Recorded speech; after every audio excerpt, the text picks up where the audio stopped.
En el circuito del ejemplo que vamos a ver, vamos a aplicar para la resolución las reglas de Kirchhoff, ya que como tiene dos baterías, no podemos resolverlo de una manera sencilla. Entonces vamos a empezar por partes, que es identificando cada uno de los elementos. Tenemos una fuente real que tiene una fuerza electromotriz de 12 volts y una resistencia interna de 2 ohms, que a los efectos del cálculo lo vamos a considerar como si fuera un resistor aparte. Posee además dos resistores que son parte del circuito, podrían ser un resistor en sí o simplemente considerar la resistencia de unos conductores muy largos. Y por último, tenemos una segunda fuente, también real, que tiene su resistencia interna y que tiene una FEM de 4 volts. Como observamos, ambas fuentes tienen el borne de mayor potencial en la misma parte del circuito. Por lo tanto, cada una de ellas haría circular la corriente de tal manera que se, digamos, confrontarían. Como esto es un único camino, tenemos una única malla, existe, o sea, una sola posibilidad de que circule corriente, en un sentido o en el otro. Debido a que la fuente superior es la de mayor potencial, vamos a establecer la corriente que genera esta fuente como la corriente, digamos, la corriente del circuito en particular. Y dado que es una sola malla, la corriente va a ser exactamente la misma en todo el circuito. Identificamos dos puntos, si bien no son bornes, pero a los efectos del cálculo, y una vez que tenemos identificados todos estos elementos, establecemos un sentido. En este caso vamos a establecer un sentido antihorario para analizar el circuito, que son los pasos que habíamos establecido para poder aplicar las reglas de Kirchhoff. En este caso particular, como no tenemos un nodo, no vamos a poder aplicar las reglas de Kirchhoff para los nodos. Por lo tanto, la única posibilidad que nos queda es aplicar las reglas de la malla. Para ello tenemos que elegir un punto, recorrer la malla en el sentido del recorrido que habíamos establecido y volver nuevamente al punto de partida. En este caso en particular vamos a comenzar por el punto A, que es el que se encuentra en la parte inferior izquierda del circuito, y comenzamos a recorrer la malla en el sentido en que habíamos establecido. En este caso nos encontramos con el resistor de 4 ohms, como la corriente eléctrica va en el mismo sentido del recorrido, o sea que el potencial es mayor en el extremo, en este extremo de la resistencia y menor en este, es una caída de potencial y anotamos ese término con signo negativo. Seguido nos encontramos con la fuente, pero en este caso en particular, el sentido de recorrido vamos de un potencial mayor a un potencial menor. Por lo tanto, como habíamos establecido, tenemos que considerarlo como si fuera una caída de potencial y le ponemos un signo negativo. Si seguimos el recorrido, nos encontramos con la siguiente resistencia que bien, habíamos recorrido en este primer tramo. Vamos a recorrer ahora este segundo tramo, nos encontramos con esta resistencia. El recorrido coincide con la corriente, vamos de un potencial mayor a un potencial menor, por lo tanto es una caída de potencial, la anotamos con signo negativo. Seguimos el recorrido, en este tramo nos encontramos con la fuente, Pero en esta fuente la recorremos de un menor potencial a un mayor potencial. O sea que tenemos una elevación de potencial y por ello le ponemos el signo positivo.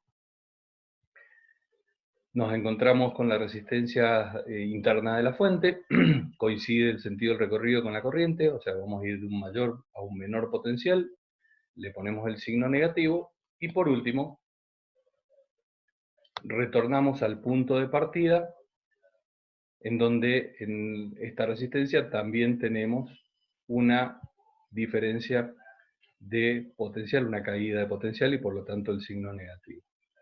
Operando esta expresión, despejamos por un lado las fuerzas electromotrices y por otro lado las caídas de potencial, y como la corriente es la misma en todo el circuito, la sacamos como un factor común, y resolviendo esta expresión nos queda que la corriente, que es la incógnita que teníamos, tiene un valor de 0,5 amperes. En este caso, como el signo de la corriente es positivo, eso nos demuestra que el sentido elegido para la corriente es el correcto, o sea, coincide.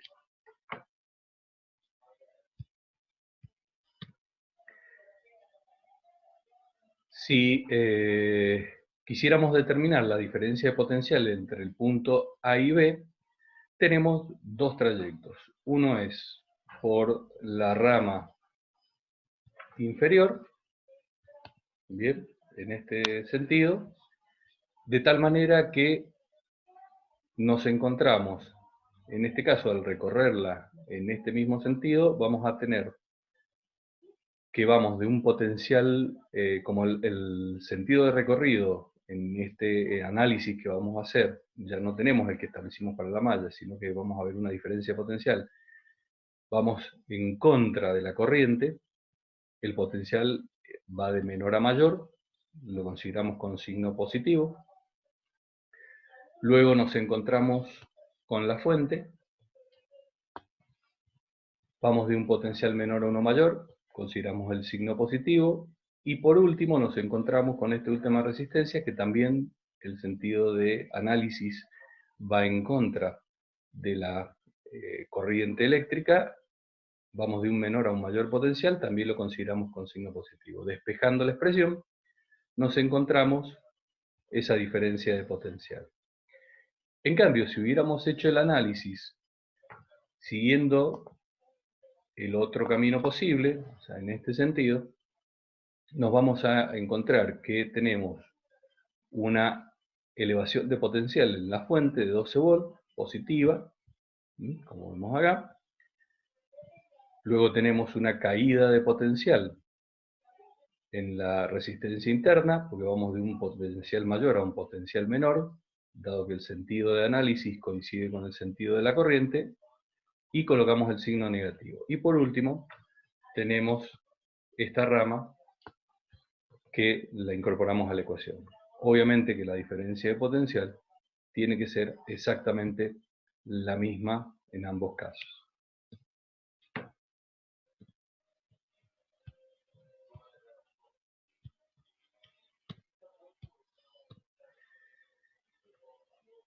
Si ahora consideramos la potencia entregada por la fuente mayor, multiplicamos la fuerza electromotriz por la corriente que circula por toda la malla, y tenemos que esta está entregando energía con una rapidez equivalente de 6 vatios. En el caso de la segunda fuente, vemos que la potencia tiene un signo negativo, y esto explica también el por qué la corriente va en sentido contrario de la que debería generar esta fuente, o que debería impulsar esta fuente. Y es que en realidad, en lugar de estar cediendo energía al resto del circuito, está obteniendo energía de la otra fuente. Por ello es también que la diferencia de potencial nos da con un signo negativo. O sea que en realidad este sería el equivalente de un circuito muy sencillo de carga de una batería, en donde la batería que tiene una FEM de 12 volt está cargando a esta batería que tiene por el momento una FEM de 4 volt y está recibiendo energía a un ritmo de 2 vatios. Si hacemos la diferencia, quiere decir que en el resto de los resistores, tanto en las resistencias internas de las fuentes como en los resistores externos, se disipan los 4 watts restantes. Vamos a ver ahora otro circuito que también podría ser el circuito de un cargador de baterías. En este caso vamos a considerar despreciables las resistencias de los cables, pero tenemos aparte de las resistencias internas de cada una de las fuentes, tenemos un resistor externo que podría simbolizar, por ejemplo, una luz piloto que nos indique que el cargador de baterías está funcionando. En este caso, sí tenemos derivaciones de corriente, por lo tanto podemos identificar dos nodos, el A y el B. En este caso son nodos porque tengo 3 conductores o 3 ramas, como lo habíamos denominado, y puedo identificar más de una malla. Por ejemplo, si parto del nodo A y comienzo a recorrer la parte externa del circuito, encuentro que puedo hacer un trayecto cerrado hasta retornar al punto A, y si establezco ese trayecto en el sentido horario, establezco la malla 1. Si lo hago desde el punto A, pero recorriendo el circuito a través de este cable, establezco una segunda malla, y si en lugar de ello lo hago por las dos ramas que contienen las fuentes, voy a establecer una tercera malla. En particular, vemos que nos dan ya como dato los sentidos de la corriente, nos dan como dato el valor de algunas de las corrientes de las ramas, salvo la de la fuente de mayor valor. Desconocemos también el valor de la fuerza electromotriz de la fuente que está en el centro, y el valor de la resistencia interna de la fuente de mayor valor. O sea que tenemos 3 incógnitas, para lo cual vamos a tener que plantear un sistema de 3 ecuaciones. Una vez que tenemos establecido estos criterios, podemos establecer las diferencias de potencial. La de las fuentes son las propias, y la de los resistores, sabemos que la corriente siempre va del mayor al menor potencial.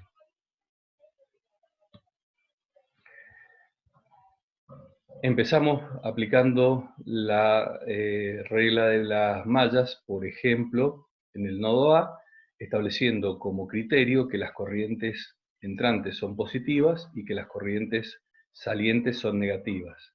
Desde ese punto de vista, y aplicándolo en el nodo A, podríamos simbolizar la primera regla de Kirchhoff de esa manera. Fíjense que si se puede hacer exactamente lo mismo en el nodo B, y simplemente invirtiendo el sentido, en donde las corrientes entrantes son negativas y las salientes positivas, y el análisis es exactamente igual.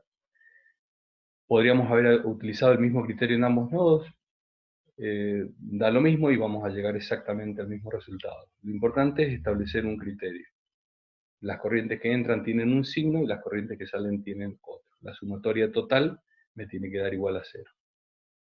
Pero como dijimos que teníamos 3 incógnitas, hemos resuelto una de ellas, nos faltan 2. Como da lo mismo el nodo A que el nodo B, como habíamos visto, tenemos que plantear una ecuación de malla.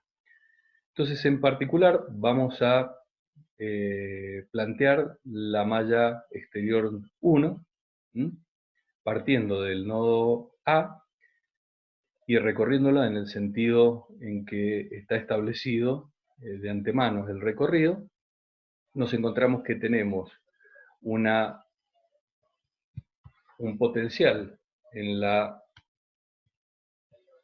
fuente que va de menor a mayor, es un aumento de potencial, por lo tanto tiene signo positivo. En la resistencia interna vamos de un mayor a un menor potencial, una caída de potencial.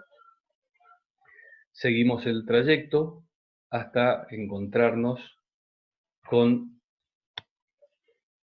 la resistencia de 3 ohms. Como vamos en el mismo sentido de la corriente, vamos de mayor a menor potencial, también tiene un signo negativo. Debido a que tenemos una sola incógnita en esta ecuación, simplemente por despeje encontramos cuál es el valor de la resistencia interna de la fuente.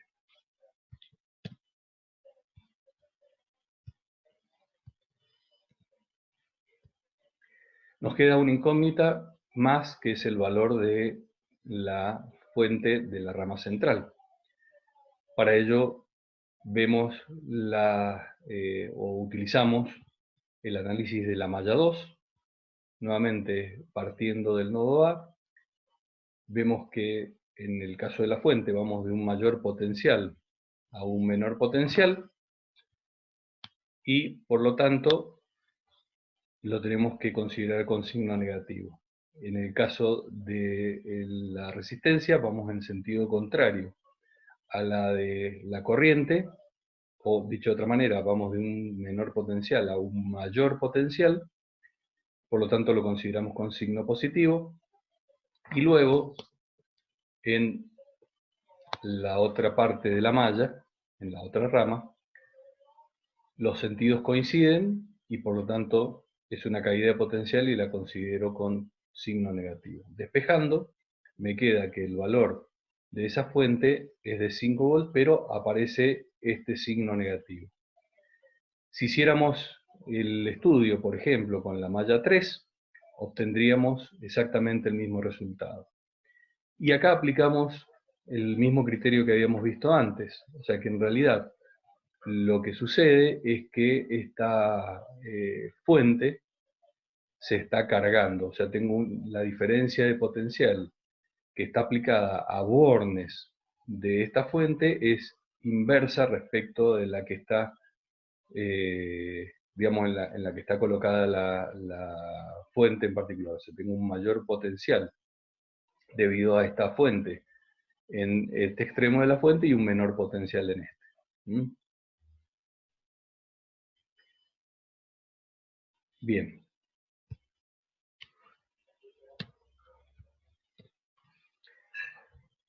Pero no siempre vamos a aplicar la regla de Kirchhoff cuando tengamos más de una fuente.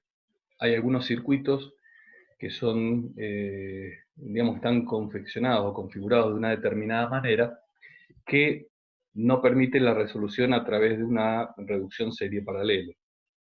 Un ejemplo típico y que vamos a utilizar a lo largo de la materia, en particular en el laboratorio y después en la práctica, y se ve, digamos, de manera frecuente también en las aplicaciones tecnológicas, son los circuitos de tipo puente.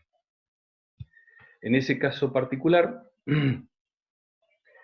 en este circuito, aplicando las reglas de Kirchhoff, ya tenemos los datos de los sentidos de las corrientes, tenemos los datos de los valores de las resistencias, el valor de la fuerza electromotriz, pero no tenemos los valores de las intensidades de la corriente. Lo único que sí establece es que la corriente que va a circular por esa rama va a ser la diferencia entre lo que ingresa en la rama CA y lo que egresa en la rama AB.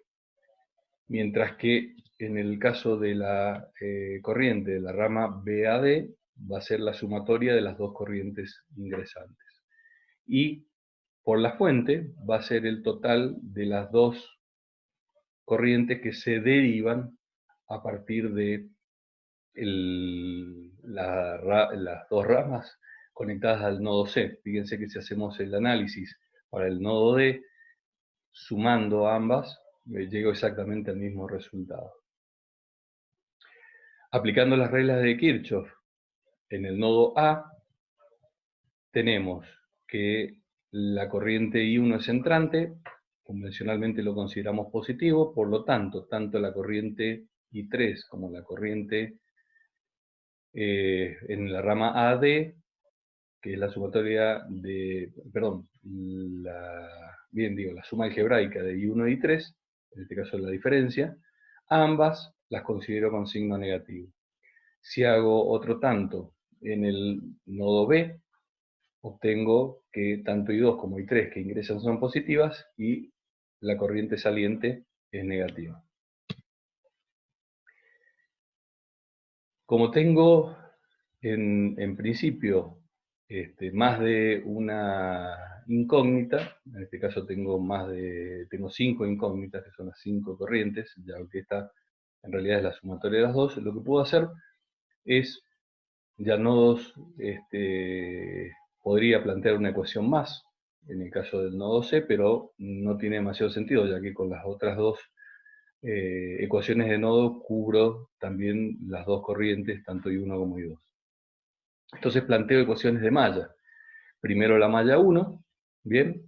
En donde, si observamos cómo está desarrollada, el análisis parte del nodo D, recorriendo la malla 1, que es la que observamos en este caso, tiene en cuenta la diferencia de potencial de aumento en la fuente, la caída de potencial en la rama CD debido a la corriente I1, dado que los sentidos coinciden, es negativo. Por último, la caída de potencial en la rama que va desde el nodo A al nodo D, y como coincide con el sentido, también es positivo.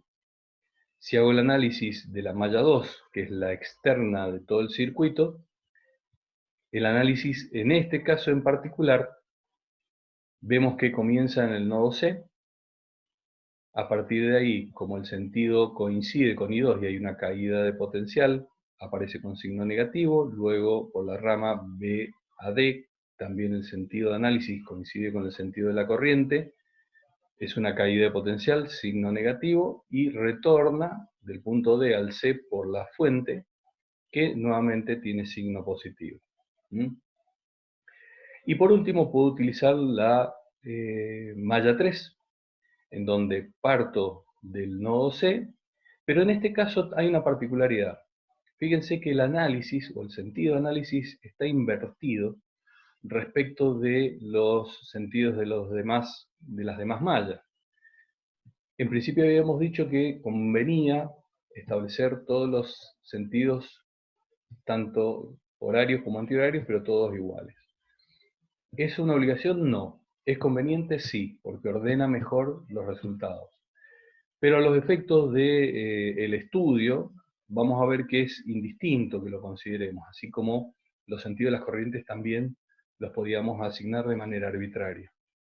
Entonces, en este caso, vamos a partir del nodo C al nodo A, el sentido de análisis coincide con I1, es negativo. Luego vamos del nodo A al B, el sentido de análisis coincide con la corriente, caída de potencial negativo, y del nodo B al nodo C, el sentido de análisis va en contra, por lo tanto adquiere el signo positivo. Despejando de esta ecuación, obtengo que puedo hacer un reemplazo de I2 en alguna de las dos ecuaciones que tengo anteriormente. Por ejemplo, si lo reemplazo en la ecuación 2, puedo obtener los resultados que vemos acá en la figura. Bien. Mientras que si lo reemplazo en la ecuación 1, obtengo esta otra expresión. Dado que en ambas expresiones la diferencia de potencial es la misma, puedo igualar ambas expresiones, y como ambas contienen los términos I1 y I3, puedo poner a 1, o sea, sustituir I3 en función de esto y despejar de la expresión, determinando que la corriente I1 es igual a 6 amperes. Y sustituyendo en estas dos expresiones, como habíamos visto, puedo despejar que la corriente I3 es igual a 1 ampere. Pero aparece un signo negativo. Como habíamos dicho, cada vez que aparece un signo negativo quiere decir que digamos, el sentido que habíamos contemplado originalmente es inverso a lo que sucede en la realidad. En este caso, como se trata de una corriente, quiere decir que el sentido de la corriente real es inverso, o sea que el potencial de A es menor que el potencial de B y la corriente realmente por esta rama circula desde B hasta A. Y reemplazando en la expresión que habíamos obtenido despejando de la 3, tengo que la corriente I2 es de 5 amperes. Una de las cosas que me pedía el problema era determinar la resistencia equivalente. Para ello lo que hago es analizar qué es o cómo se ve este circuito desde el punto de vista de la fuente.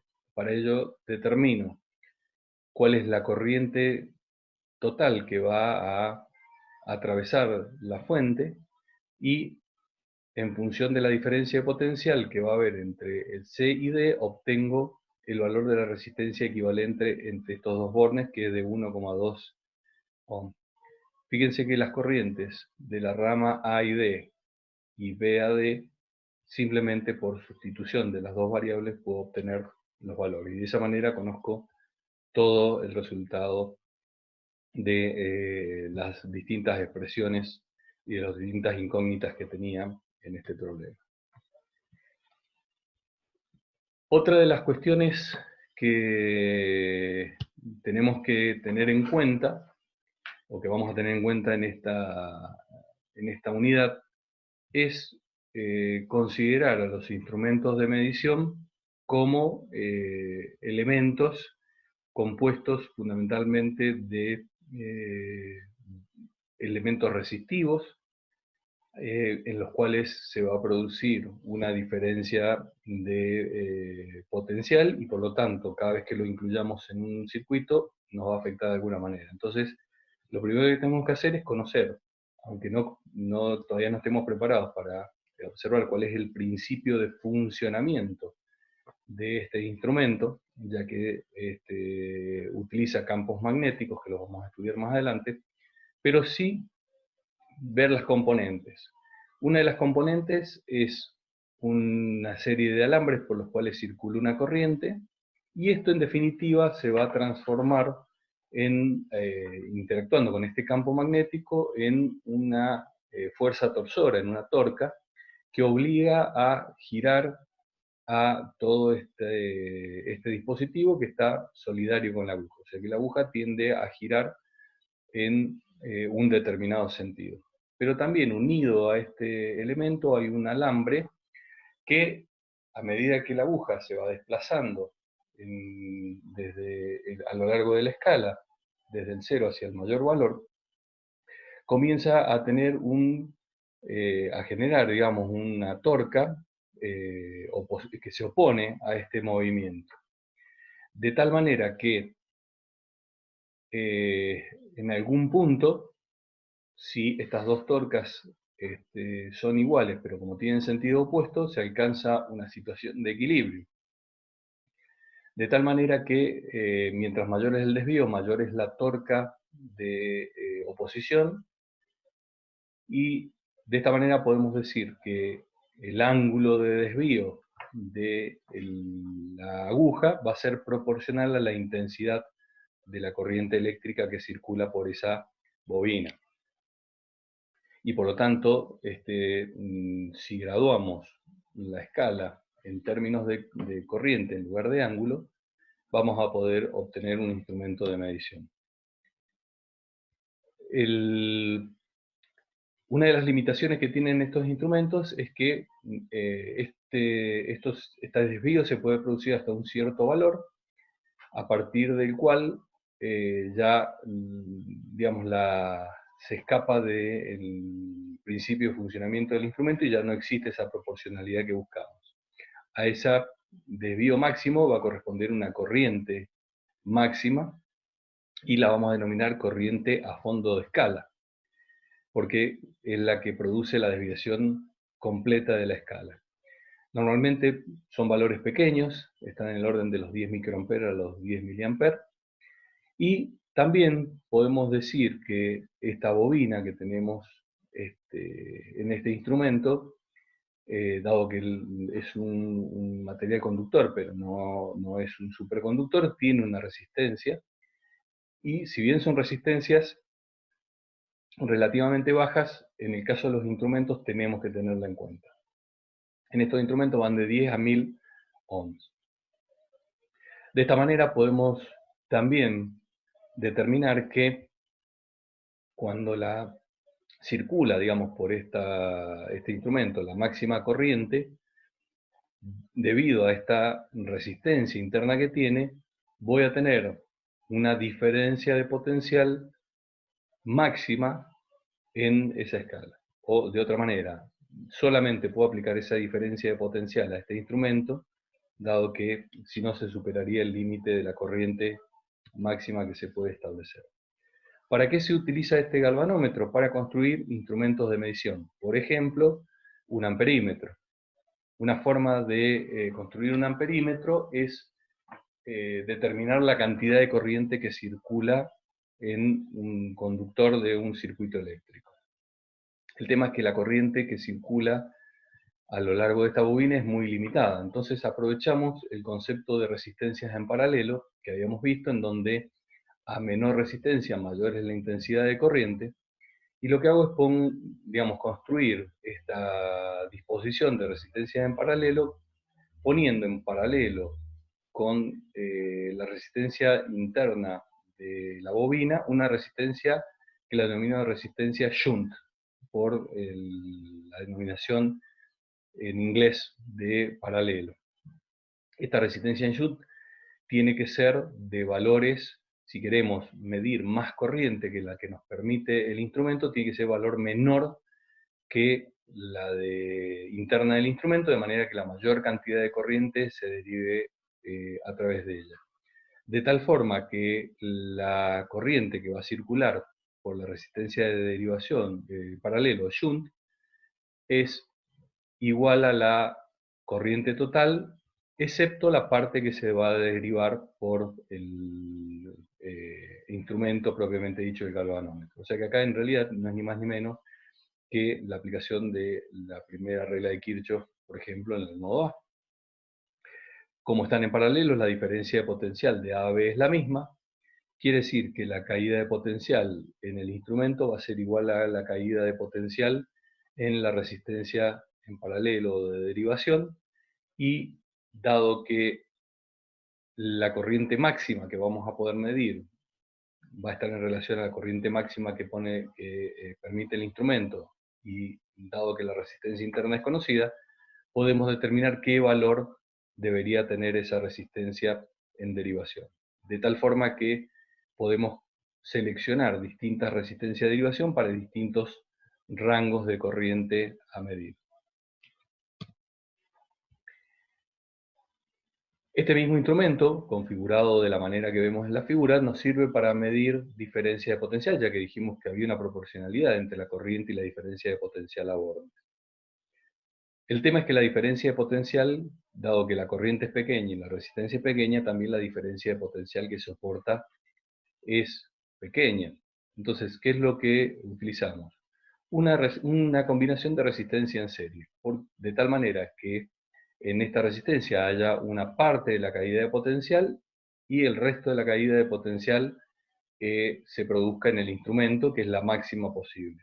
De tal manera que si yo quiero aumentar la diferencia de potencial a medir, simplemente basta con determinar la corriente máxima que va a circular, que es la corriente a fondo de escala, y calcular esa resistencia en serie, de tal manera que la diferencia de potencial restante hasta obtener el total en el instrumento en el elemento que quiero medir, que puede ser una fuente o la diferencia potencial en un resistor caiga en esta resistencia en serie. De tal manera que la diferencia potencial a bornes del voltímetro va a estar determinado por la máxima corriente o la corriente a fondo de escala y la sumatoria de la resistencia interna más la resistencia en serie. De esta manera, yo intercalando distintas resistencias en serie, puedo medir distintas diferencias de potencial. Esto nos lleva a que siempre que utilicemos un instrumento, a los efectos de no quemarlo, antes de conectarlo tenemos que seleccionar el mayor rango posible. De ahí en más, vamos a comenzar a ajustar el valor de estas resistencias, tanto en serie como paralelo, hasta ajustar el rango. ¿Y cuál sería el rango ideal para medir? Siempre que el desvío esté cerca del fondo de escala. ¿Por qué? Porque la sensibilidad del instrumento, que es la diferencia entre dos líneas, si lo comparo con la corriente, en la parte más baja de la escala son comparables entre sí. O sea, si yo quiero medir las sensibilidades de 1 microampere y yo quiero medir 2 microamperes, el error que cometo entre dos líneas es prácticamente del 100%. Mientras que si el fondo de escala fueran 50 microamperes, la diferencia entre dos líneas es de 1 microampere, el error que cometo es del 2%. Por eso siempre se busca medir a fondo de escala.